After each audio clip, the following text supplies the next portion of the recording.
Hello friends, स्वागत है आपका हमारे डीडीयू एजुकेशन चैनल में। मैं आपके सामने लेके आई हूँ हिंदी का महत्वपूर्ण क्वेश्चन। बहुत लोगों का रिक्वेस्ट आया था कि मैम आप हिंदी का वीडियो बनाइए, हिंदी का वीडियो बनाइए। तो फ्रेंड मैं आप लोगों के लिए हिंदी का वीडियो लेके आई हूँ और कल एक वीडियो मैं अपलोड कर चुकी थी। ये हमारा दूसरा वीडियो है। ऐसे ही करके मैं सारे सीरीज़ पूरा करने वाली हूँ हिंदी के। कम से कम मैं 300 क्वेश्चन का सीरीज़ चलाने वाली हूँ। ज़्यादातर आप अपने फ्रेंड को शेयर करिए, बताइए।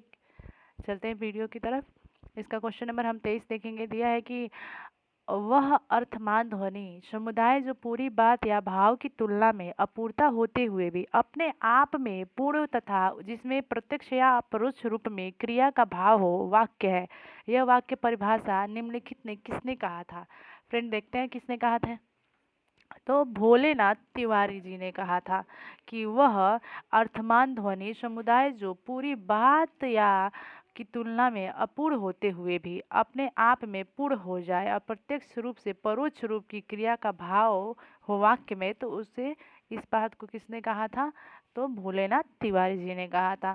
क्वेश्चन नंबर हम 24 देख लेंगे। दिया है कि वाक्य के भेद में किन आधारों पर किया जाता है। जो वाक्य का भेद हम करते हैं उसको किन आधारों पे करते हैं फ्रेंड? तो पहला है व्याकरणीकरण गठन की दृष्टि से, दूसरा है भाव या अर्थ की दृष्टि से, तीसरा साहित्य की दृष्टि से। तो हम वाक्य के भेद ये सभी के आधारों पे करते हैं। क्वेश्चन नंबर हम 25 देख लेंगे।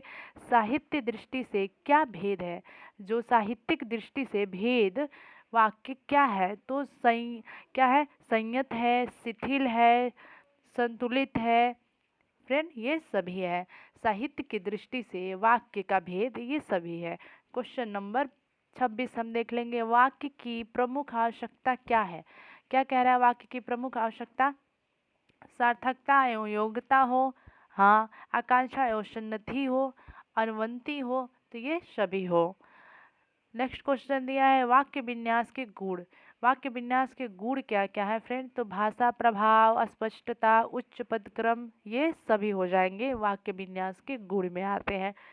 शुद्ध देख लेंगे। शुद्ध उच्चारण का आशय किससे है? शुद्ध उच्चारण का आशय है अक्षरों की स्पष्टता से, पदों एवं पृथक पृथक उच्चारण से, सुंदर स्वर से, ये सभी से। शुद्ध उच्चारण उसको ही कहेंगे जब उसमें जो हमारे अक्षर है उसकी अस्पष्टता हो, वो व्यक्ति क्लियर बोलता हो, और पदों में पृथकता हो। ये नहीं कि ट्रेन के जैसे बोलता जाता है, रुक रुक के बोले। तो मतलब जहाँ पर उसको रुकना है, जैसे हम बोल रहे हैं बस समझा रहे हैं ऐसे बोले तो अच्छा होता है, उसको हम शुद्ध उच्चारण का आशय मानेंगे। नेक्स्ट क्वेश्चन हम देखेंगे।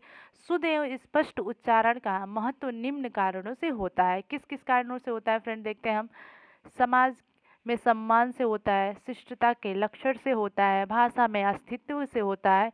तो शुद्ध एवं स्पष्ट उच्चारण का महत्व हमारे समाज ही जब भी लोग सुनेंगे कि हाँ ये व्यक्ति अच्छा बोलता है, तो ही हमें समाज में सम्मान मिलेगा। तो शुद्ध उच्चारण का महत्व हमारे समाज में भी है, हमारे भाषा के अस्तित्व में भी है, और स्पष्टता में भी है। तो ये क्या हो जाएगा? उपयुक्त सभी।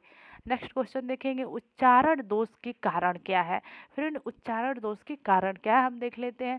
पर्यावरण का प्रभाव का कारण पड़ता है, उस पर आदत हो जाती है लोग रुक रुक के बोलने की, तो उसके उच्चारण दोष आ जाएंगे। अध्यापक द्वारा निर्देशन क्या हो जाएगा? सभी। अध्यापक के द्वारा अच्छा निर्देशन ना मिलने पे भी उनका उच्चारण दोष होता है। अगर कोई बच्चा हिंदी का बुक उठ के पढ़ रहा है और उसको अच्छी मात्रा की ज्ञान नहीं है, तो फिर टीचर उसको सुधारे ना, बोले ना, तो उसका उच्चारण दोष हमेशा के लिए बना रह जाएगा।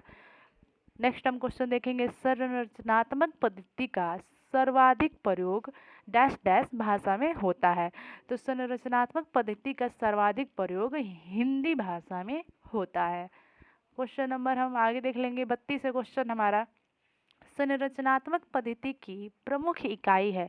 जो संरचनात्मक पद्धति है उसकी प्रमुख इकाई क्या है? वर्षा है? नहीं, वर्षा तो बिल्कुल नहीं होगा। ये इस पद्धति की बात कर रहा है कि शब्द है कि शब्द क्रम है, क्या है? तो वाक्य है। जो संरचनात्मक पद्धति की मुख्य इकाई है फ्रेंड, जो मुख्य उसकी इकाई है वो वाक्य है। क्वेश्चन नंबर हम 23 देख लेंगे। संरचनात्मक विधि में डैश डैश कार्य को भाषा शिक्षण का आधार बनाया जाना चाहिए। संरचनात्मक विधि में किस भाषा शिक्षण को आधार बनाना चाहिए? तो लिखित भाषा शिक्षण को आधार बनाना चाहिए। क्वेश्चन नंबर हम 34 देख लेंगे। संरचनात्मक विधि में शब्दावली बीच में डैश डैश होनी चाहिए। संरचनात्मक विधि में शब्दावली कैसी होनी चाहिए? तो न्यूनतम होना चाहिए। क्वेश्चन नंबर 35 हम देखेंगे, संरचनात्मक विधि में डैश डैश विधि के अनेक गुण विद्यमान होते हैं। जो हमारा संरचनात्मक विधि है इसमें किसके गुण विद्यमान होते हैं? तो व्याख्यान के गुण संरचनात्मक विधि में गुण विद्यमान होते हैं। 36 नंबर हम देखेंगे, बोली शब्द अंग्रेजी भाषा के डैश डैश शब्द का पर्याय है।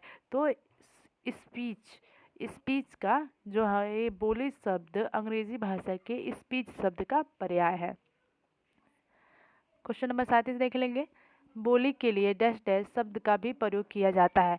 तो विभाषिका, उपभाषिका, प्रांतीय भाषिका, ये सभी का प्रयोग हम बोली के लिए करते हैं। प्रांतीय, भाषीय सबका हम प्रयोग करते हैं। क्वेश्चन नंबर हम 38 देख लेंगे, पूर्वी हिंदी का विकास डैश डैश अभ्रंश से हुआ। पूर्वी हिंदी का विकास किसके अभ्रंश से हुआ? तो बिहारी अभ्रंश के कारण पूर्वी हिंदी का विकास हुआ। अवधी बोली को डैश डैश दिया है। क्वेश्चन नंबर 39 दिया है कि अवधी बोली को यहाँ पे डैश डैश को बोली के अंतर्गत सम्मिलित किया गया है। जो अवधी बोली है उसको किस बोली के अंतर्गत सम्मिलित किया गया है? तो पूर्वी बोली के अंतर्गत अवधी बोली को सम्मिलित किया गया है। क्वेश्चन नंबर हम 40 देख लेंगे, कह रहा है बिहार में बोली जाने वाली भाषा क्या है? तो बिहार में बोली जाने वाली सबसे अधिक भाषा भोजपुरी होती है, लेकिन उसमें मैथिली को भी सम्मिलित किया गया है, उसमें मगधी को भी सम्मिलित किया गया है। तो यहाँ पे उपयुक्त सभी हो जाएगा, आप कंफ्यूज नहीं होएगा। फ्रेंड हम आगे देखेंगे, क्वेश्चन नंबर 41 देखेंगे, माध्यमिक स्तर पर गद्य शिक्षण की विधि मुख्य रूप से कही जाती है। जो गद्य शिक्षण है उसके माध्यमिक स्तर पे उस विधि को क्या कहा जाता है? प्रवचन विधि कहा जाता है। माध्यमिक स्तर पे गद्य शिक्षण को, यहाँ पे गद्य शिक्षण दिया है, उसको प्रवचन विधि कहा जाता है। क्वेश्चन नंबर हम 42 देख लेंगे, गद्य शिक्षण के दो रूप होते हैं। यहाँ पे एक वैसे हमें आंसर मिल जाता है कि गद्य शिक्षण कितने प्रकार के होते हैं, तो उसके दो रूप होते हैं फ्रेंड। तो कौन कौन से होते हैं? सूक्ष्म तथा विस्तृत अध्ययन। एक सूक्ष्म हो गया, दूसरा हमारा विस्तृत अध्ययन हो गया। क्वेश्चन नंबर 43 हम देख लेंगे, गद्य शिक्षण की विधि नहीं है। गद्य शिक्षण की विधि नहीं है तो अर्थकथन विधि है कि व्याख्यान विधि है कि गीत विधि है कि समीक्षा विधि है? ये सारी विधियाँ गद्य शिक्षण की है, लेकिन ये गीत विधि जो है वो हमारा गद्य शिक्षण का नहीं है। नेक्स्ट हम क्वेश्चन देख लेंगे, 44 नंबर क्वेश्चन देखेंगे फ्रेंड। कह रहा है गद्य की प्रस्तावना की जाती है। जो गद्य शिक्षण है उसकी प्रस्तावना कहाँ की जाती है? पूर्व कथन द्वारा की जाती है कि लेखन के परिचय द्वारा की जाती है कि प्रश्नोत्तर द्वारा की जाती है? तो इसमें से गद्य शिक्षण की प्रस्तावना कहीं नहीं की जा सकती है, ना लेखन में, ना पूर्व में, ना प्रश्नोत्तर में। क्वेश्चन नंबर हम 45 देख लेंगे फ्रेंड। दे रहा है कि गद्य शिक्षण प्रस्तुतिकरण के पद प्रथम पद होते हैं। जो गद्य शिक्षण है उसके प्रस्तुतिकरण का प्रथम पद क्या होता है? तो आदर्श वाचन उसका प्रथम पद है। क्वेश्चन नंबर हम 46 देखेंगे, कविता वह साधन है जिसके द्वारा शेष सृष्टि के साथ हमारे रागात्मक संबंध की रक्षा में निर्वाह होता है। कविता की यह परिभाषा किसने दी है? फ्रेंड हम एक बार और रिपीट करना चाहेंगे इसको। कविता के संबंध में कही गई ये परिभाषा है कि कविता वह साधन है। कविता क्या है? वो साधन है जिसके द्वारा शेष सृष्टि के हमारे रागात्मक संबंध की रक्षा और निर्वाह होती है। तो ये कहा है आचार्य रामचंद्र शुक्ल जी ने कहा है। ये परिभाषा आचार्य रामचंद्र शुक्ल जी ने दिया है। हम नेक्स्ट क्वेश्चन देखेंगे, कह रहा है कविता मूलतः जीवन की समालोचन है। ये परिभाषा किसने दिया था कि कविता जो है वो हमारे जीवन का समालोचन है? तो किसने कहा था? मैथ्यू आर्नोल्ड ने कहा था कि जो कविता है वो मूलतः हमारे जीवन का समालोचन है। क्वेश्चन नंबर हम 48 देख लेंगे। दिया है कविता की कौन सी विशेषता है? कविता जो है उसकी क्या क्या विशेषता है वो देखते हैं। कविता में उपयुक्त की अनुभूति की प्रधानता होती है। हाँ, कविताओं में अनुभूति की प्रधानता होती है। क्वेश्चन बी हम देख लेंगे, कह रहा है कविता में सत्यम शिवम सुंदरम की भावना का समावेश होता है। हाँ, ये तीनों भावनाओं की समावेश कविता में देखा जाता है। सी कह रहा है कविता में रस की प्रधानता होती है। हाँ, कोई ना कोई रस कविता में जरूर होता है, वो वीर रस हो, भाव रस हो, कोई भी हो उसमें उत्पन्न हुआ रहता है। तो उपरोक्त सभी हो जाएगा। 49 हम देख लेंगे, कह रहे हैं 49 कविता शिक्षण की प्रणालियां हैं। जो कविता शिक्षण है उसकी क्या क्या प्रणालियां है? तो गीत तथा अभिनय प्रणाली है, शब्द तथा प्रश्नोत्तर प्रणाली है, व्याख्या एवं अभ्यास की तुलना एवं समीक्षा प्रणाली है। तो क्या हो जाएगा? उपरोक्त सभी ये जो है कविता शिक्षण की सारी प्रणालियां है। नेक्स्ट हम देखेंगे क्वेश्चन नंबर हम 50 देखेंगे फ्रेंड। कह रहा है कि प्राथमिक स्तर पर बालकों के लिए कविताओं के चयन में किन बातों का ध्यान देना चाहिए?